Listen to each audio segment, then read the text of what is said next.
জেলায় জেলায় সংকট সমস্যা এবং তা থেকে উত্তরণের চ্যালেঞ্জ আর সম্ভাবনার কথা তুলে ধরতে চলছে ডিবিসি এক্সপ্রেস। বিশেষ এই আয়োজনে মতামত থাকছে তৃণমূল থেকে শুরু করে নীতি নির্ধারকদের। ডিবিসি এক্সপ্রেস আজ সারাদিন আছে মাদারীপুর জেলায়। ডিবিসি নিউজের বিশেষ আয়োজন ডিবিসি এক্সপ্রেস।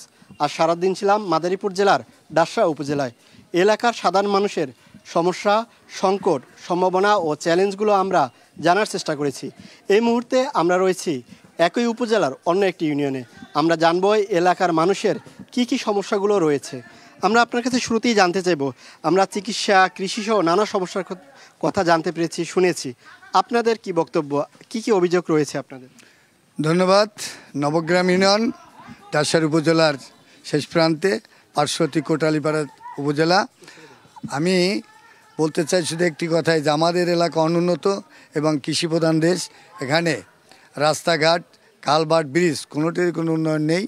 আমার বিশেষ করে সৈয়দ মহাবিদ্যালয় থেকে অনেক ভালো জেলাটায় 73 সালে স্কুল থেকে বোর্ড স্ট্যান্ড করছেন, কিন্তু সেই তুলনায় আমার এলাকায় কোনো উন্নত হয়নি। এবং বিশেষ করে ডাসার উপজেলা 4 বছর হয়ে গেল, সেখানে এখন পর্যন্ত কার্যক্রম শুরু হচ্ছে না এবং আমরা পাচ্ছি না। মূল কথা হচ্ছে আমরা সেবা পাচ্ছি না। আমার পার্শ্ববর্তী একটা স্বাস্থ্য কমপ্লেক্স আছে, দীর্ঘদিন যাবৎ জরাজীর্ণ। নবগ্রাম শশীকরের রাস্তা নেই। আর দক্ষিণ চলবল সবচেয়ে নিউজ এলাকা, এখন একটি কাঁচা রাস্তারও কোনো নেই। বর্তমান গত বছরে 1,45,00,000 টাকার একটি প্রজেক্ট হয়েছে রাস্তা, কিন্তু কন্ট্রাক্টর সে ধীরগতিতে করার কারণে আরও দুর্বিসহ হইতেছে। বর্ষার দিন আমার হাঁটাচলা করতে গেলে ভীষণ অসুবিধা। কাদা পেরে এই যে ছোট ছোট বাচ্চারা দেখতেছেন, ছাত্রছাত্রী, এরা খুব কষ্ট করে স্কুলে আসে। রাস্তাঘাটের কারণে ভ্যান গাড়ি চলে না।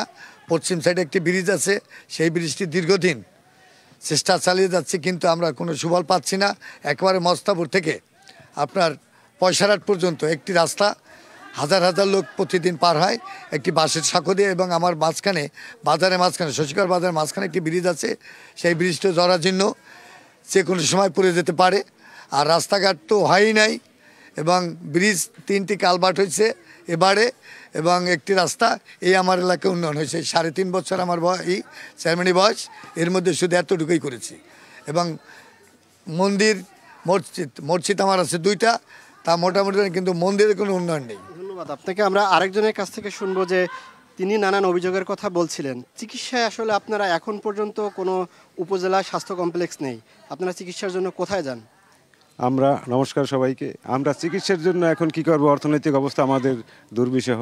এক ফসলি জমি আমাদের, দ্বিতীয় কোনো ফসল হয় না। এখন ওই যে অর্থ ব্যয় করে বরিশাল, মাদারীপুর এই সমস্ত স্বাস্থ্য কমপ্লেক্সে যেতে হয়। আমাদের এইখানে দেখেন হাট আছে, বাজার আছে, স্কুল আছে, কলেজ আছে, কিন্তু যোগাযোগ ব্যবস্থা অত্যন্ত নগণ্য। আমরা খুব কষ্টের মধ্যে দিয়ে দিন যাপন করছি। ধন্যবাদ আপনাদের সবাইকে, নমস্কার। তারা যেমনটি বলছিলেন যে এখন পর্যন্ত 4 বছর পার হলো এই উপজেলায় তাদের উন্নয়নের ছোঁয়া সেভাবে লাগেনি, এবং সরকারি যে সকল প্রতিষ্ঠান রয়েছে সেই প্রতিষ্ঠানগুলো এখন পর্যন্ত তৈরি হয়নি। তো রাত 9টায় এ বিষয়ে আমরা কথা বলবো উপজেলা নির্বাহী কর্মকর্তার সাথে। ডিবিসি এক্সপ্রেসের সাথেই থাকুন।